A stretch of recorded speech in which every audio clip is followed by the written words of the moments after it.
National Weather Service in Paducah has issued a severe thunderstorm warning for southwestern Wabash County in southeastern Illinois, Gibson County in southwestern Indiana, northwestern Vanderburgh County in southwestern Indiana, northern Posey County in southwestern Indiana, until 10:15 p.m.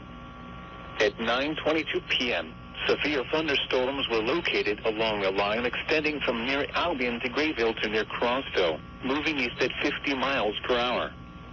Expected hazards include 60 miles per hour wind gusts and quarter-size hail.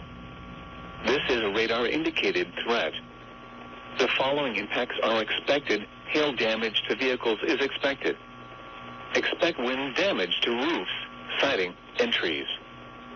Severe thunderstorms will be near Mount Carmel around 9:35 p.m.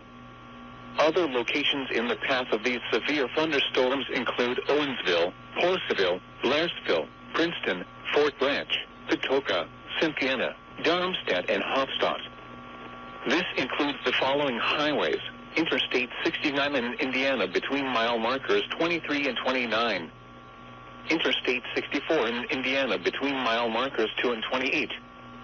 Repeating, a severe thunderstorm warning has been issued until 10:15 p.m. for the following county: Wabash, Illinois, and the following counties in Indiana: Gibson, Posey, and Vanderburgh.